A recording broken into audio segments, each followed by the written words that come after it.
Hello and welcome back to STEM Online Academy. My name is Jason Masterakos, for those of you who don't know. For those of you who do know, you know a bit about the channel.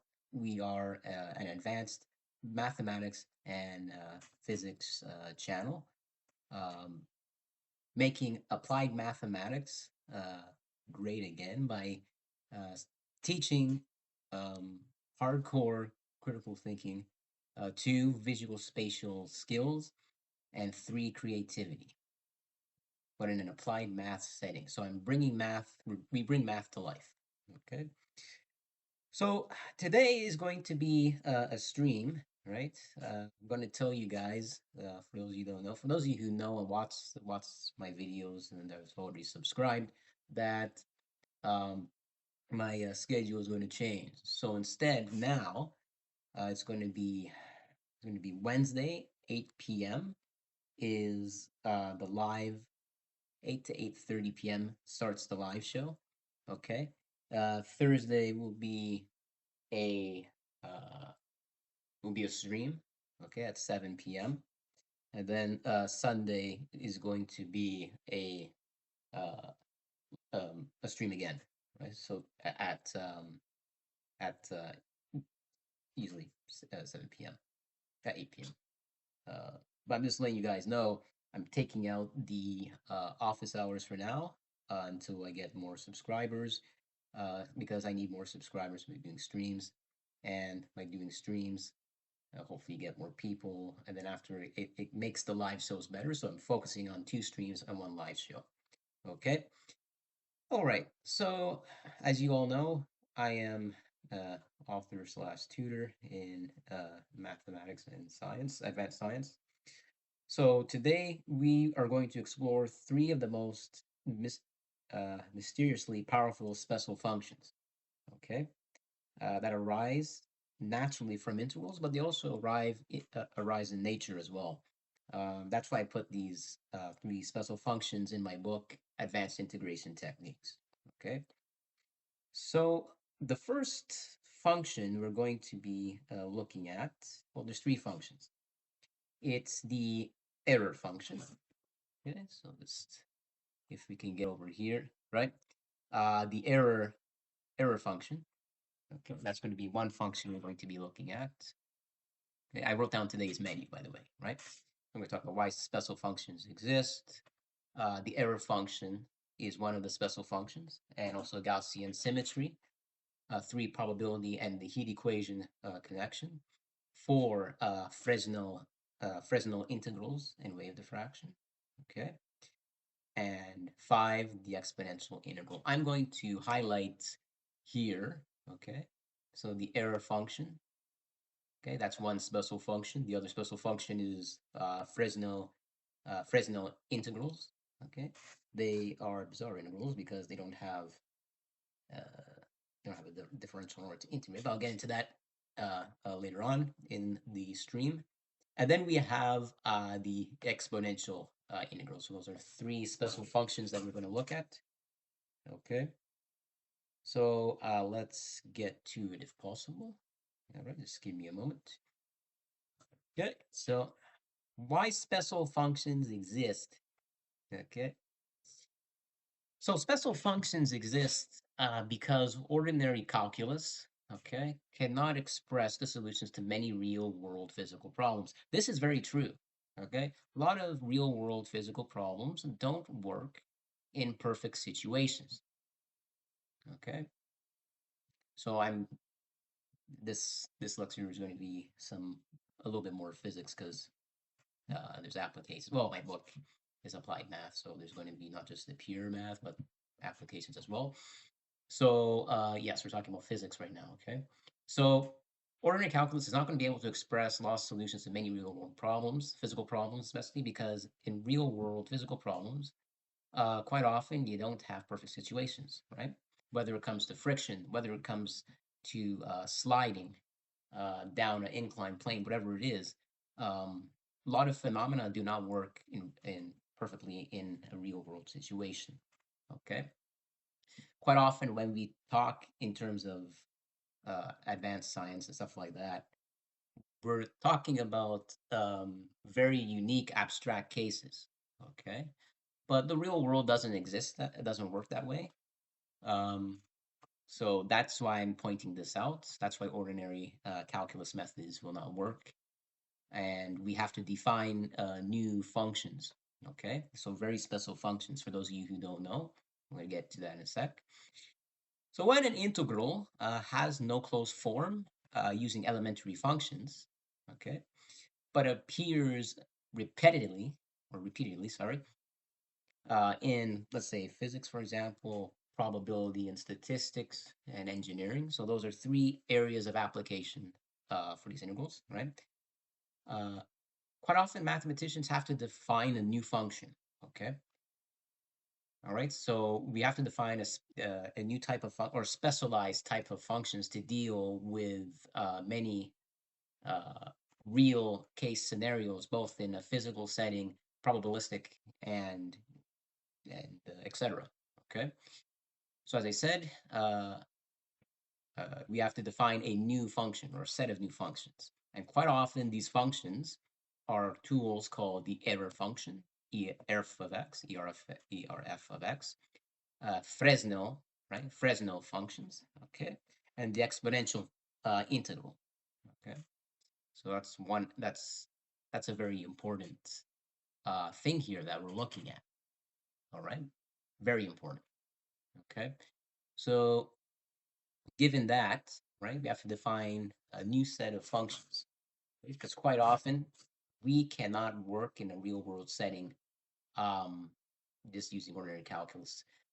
I mean, we could, but the outcome is going to be strange. So a lot of things physically and mathematically will not make sense, unfortunately. Okay, so unfortunately, we have to define new functions: the error function, the Fresnel integral, and the exponential integral. All right. So I hope that brings home the main importance of uh, this lecture today. Okay. And another thing too, which is really interesting that I want to talk about. Right. So not only is this stuff um, these special functions in the book, but there's a reason why I put them in, and it's because I'm going to talk about specifically, like in more specifics, what the applications are. One of the applications is in diffraction patterns. Okay, so diffraction patterns is where some of these functions appear. Probability and statistics, as I mentioned, quantum mechanics, asymptotic analysis, and integral transforms, as well as heat flow and wave propagation. We're going to get into that, and we're also going to get into the diffraction patterns and probability and statistics. Okay, so let's go to that. I'm going to go slowly here. So let's see. Okay, so let's check this out. All right. So I'm just going to go to the next page, I believe. Okay. So we've got uh, number one, the first special function, the error function. Okay. All right. So let's look at this guy. All right. So the error function. Okay. Now let's be careful here. The error function. All right. The definition of the error function. Okay. First off, we're going to talk about the function erf as a function of x is defined as the error function shown below. So erf of x is equal to over root pi, and then it's times the integral from 0 to x of e to the negative t squared dt. So you can see that it's uh, a constant of 2 over root pi of some Gaussian integral. It's a mixture of a Gaussian integral because you're integrating over a bell curve, right? E to the negative t squared is a bell curve. Okay, right? So what does this thing, it's nice that we know the definition of the error function, okay? But the thing is, and that's what I want to mention today. I'm doing something a bit different. I'm not going to just be going through problems from my book. Today is going to be um, understanding the concepts um, through pictorially, and hopefully if I can pull up something else here, like going through conceptually what it measures, right? So a lot of what these functions measure, and also um, if I can pull up maybe a model, if it allows me to share my screen on the software here. I know for live shows it does, but not for screens. So I'm going to try my best. But we're going to, that's what I want to talk about today. I want to give, uh, you know, I want to discuss each function's applications, right? Because I feel like if I talk about the applications, it'll bring things home more, right? As opposed to me always doing problems. Sometimes it can get a bit too abstract and a little bit boring. So I'm changing it up. Okay, so today we're going to just be talking about the applications because that's also a strong thing in my channel, talking applications. All right, so we have the error function of this guy here. Okay, so what does the error function measure? What does it measure? The error function measures, right, pretty much the sum of the area under a Gaussian function. Okay, so it measures the cumulative area, right? When I mean cumulative area, here's what I'm talking about, right? So let's say this is a bell curve, okay? XY axis, okay? XY Cartesian blend. Then I have my bell curve here, okay? So it's a white curve that goes horizontally and this, steeps up and it steeps down and then asymptotically approaching the x-axis, okay?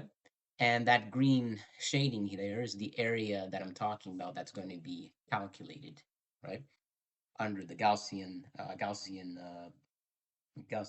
bell curve. Okay, so we're talking about that. Okay, and another thing too, if I can show you guys, is this.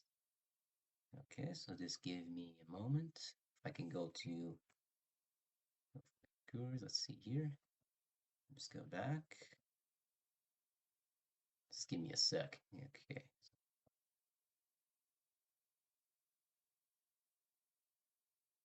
Okay, yeah, it's recording. Perfect. So let's go and see if we can find. I want to show a numeric integrator. Okay, pretty much where this is going to be interesting. All right, just 1 second. Numeric integrators. Where's my numeric integrator? That wasn't it. Nope. Just 1 second. Yeah, I just want to get something interesting up here.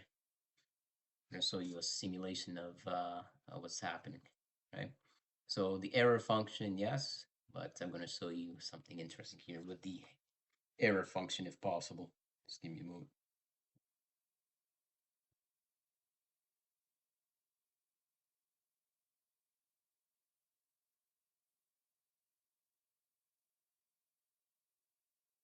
Okay, so 1 sec.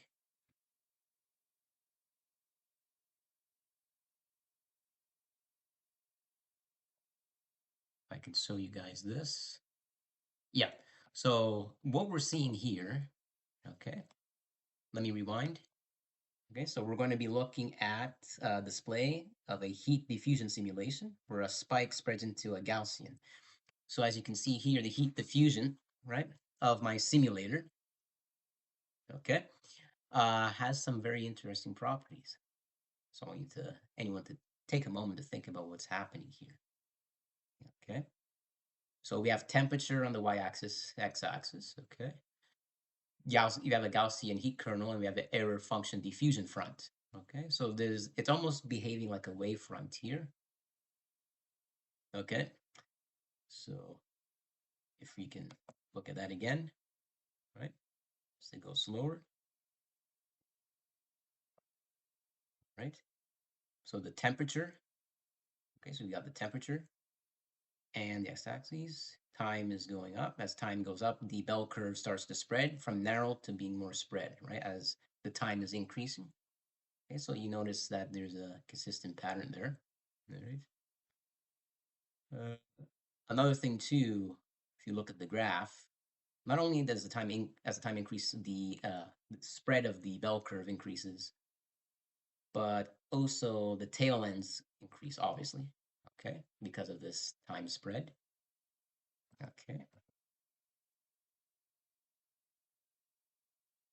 All right, and not just that. Let's see anything else. The error front remains constant because it's independent of what's happening on the x-axis. Time is changing, right? And the diffusion length obviously will change, right? Okay, so there's something called the diffusion length of this bell curve, okay? And the diffusion length is obviously going to be increasing because as time increases, the diffusion length equation is length as a function of t is the square root of 4 kappa times t, where t is the time and kappa is a constant. It's a heat constant. Okay, you don't need to know what it is, but if you have some background in thermodynamics, uh, it's a Kelvin, not Kelvin. Uh, what's the word? Yes, sorry about that. It's not capacitor. Oh, yeah, sorry, my mistake. Okay, so this keeps increasing.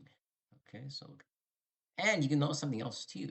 Not only is the uh, error function a bell curve, as I mentioned, but you can see there's also a sigmoid, almost a sigmoid function being created, which is pretty interesting.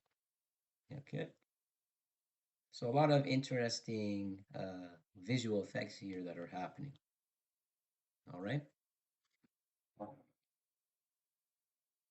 So that's when it comes to the error function and having a Gaussian type of symmetry. Okay. All right. So let's get back to it. Okay. So we talked about the error function, right, and having a Gaussian symmetry, right? So as I said, right, as you saw in the simulation, right, because the Gaussian is symmetric, the error function naturally encodes a diffusion process. Okay.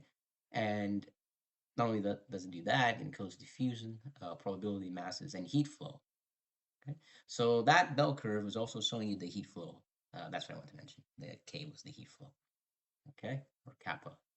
Greek letter kappa is the heat flow. Okay, so that's what I wanted to mention, right? Which is pretty interesting, right? So this is the bridge between uh, calculus, statistics, and even thermodynamics, right? So it's pretty interesting stuff. All right, another thing too we're going to look at is the probability and the heat equation. Okay, now there's one thing I want to talk about here. Okay, I want to mention the definition first, and then I'm going to talk about the applications. Three things are important today. Okay, the usual, as I do, just like in all my advanced lectures, I talk about definitions and stuff like that. But today I'm doing definitions, applications, and more simulations. Okay. That way you get a comprehensive understanding, hopefully, of what I'm talking about first. Okay. But we always have to go and start with definitions because if we don't, you have nothing to refer to and you won't know what the hell I'm talking about. All right. So let's look at a definition, right? So we're going to look at the probability and heat equation. So definition, the heat equation, right, is a partial differential equation. Okay. And this partial differential equation, to be more specific, I didn't write it here, measures best location for heat distribution. Okay, I mean you don't need to have any physics background. If you've taken a mathematical methods class, they'll talk about the heat equation, and it's mainly math. You hardly need any physics for it actually. They'll just say like, yeah, it just measures the best place for heat distribution. Okay, and it's defined as the following equation below. All right. Uh, so that equation, right, is little u subscript t equals k times u little u subscript double x, where the subscript t, that's just saying di u di t, right, partial derivative. U double x is equal to di squared u by x squared, second derivative, the partial derivative, second order partial derivative, sorry, right? So that's what a heat equation is, okay? So the heat equation solution, right, is a Gaussian, okay? And pretty much when it comes to Gaussian integrals, right? We're going to use the error function for boundary conditions, right?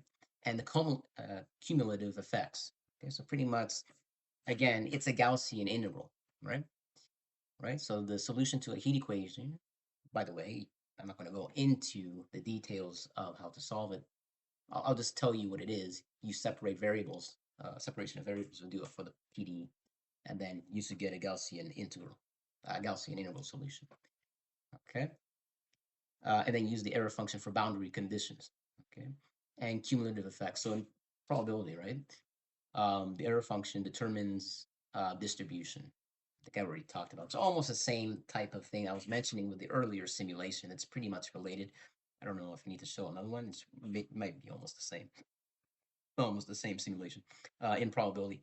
So ERF of X determines the distribution of noise, okay, and measurement error and natural fluctuations, which is pretty cool actually. Let's go back if we can see anything. Okay. Okay, let's go over here now if this is working. You'll see later. Okay, so we're looking at a Gaussian bell curve with the error function.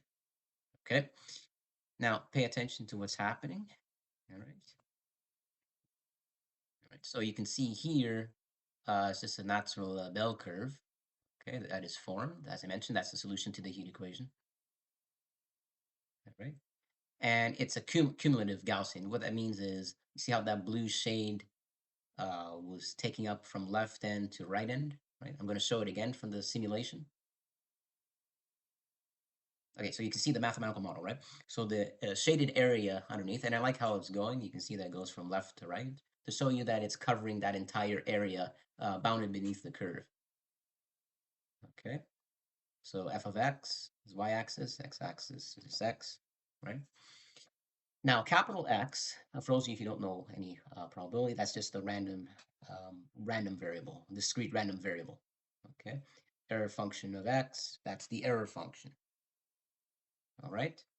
Let me play it again, just so you know. So capital X is the independent random variable, right? Okay. Error function of x. As you can see, as the independent random variable increases, the error function of x is increasing, right? Okay. So that is really interesting. If you want to see it again, it looks pretty cool. Neat stuff. Okay. So we've got all of this shaded, bounded from the left to the right. Okay. All right. So we have that. Okay, let's go back to the whiteboard.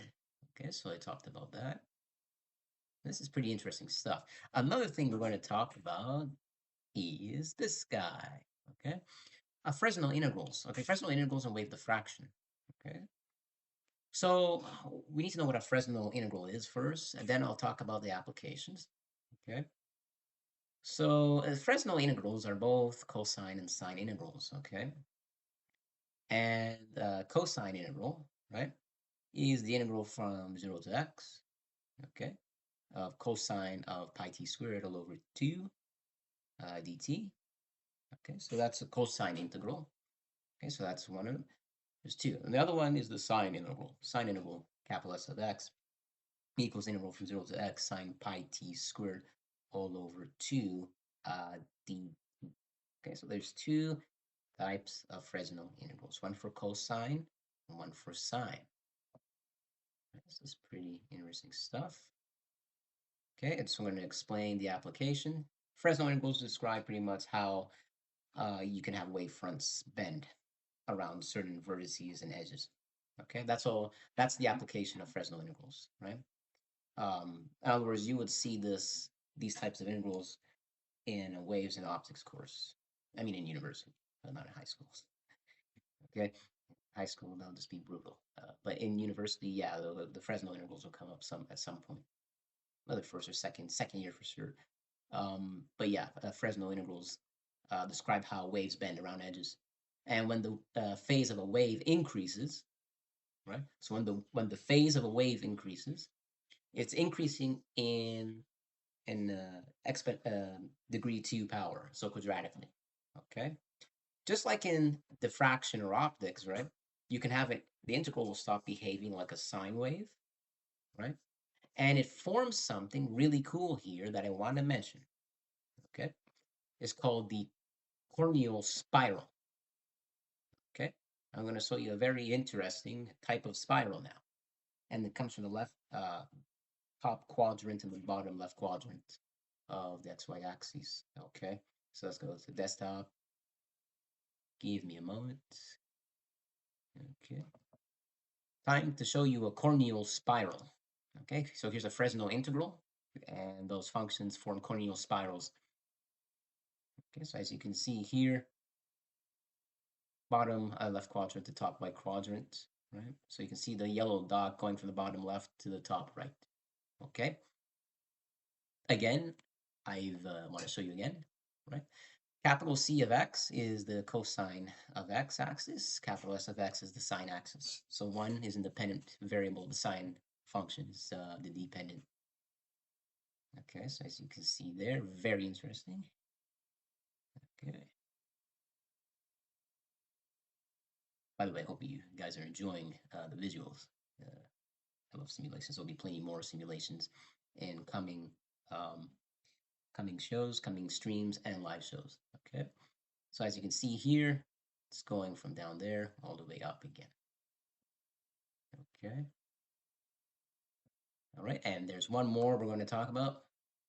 Okay, is the exponential integral. Now, an exponential integral is not what you think. It's not e to the x, integral of e to the x. Okay. I have to give the definition, otherwise you're going to assume it wrong. So the definition, the exponential integral, is defined as capital EI of x. Yes, it sounds weird. Okay, capital EI of x is defined as the exponential integral. And it is formally written below, right? Here's the formality, okay? Capital EI of x is equal to the integral from the lower bound of minus x to infinity of e to the negative t dt divided by t.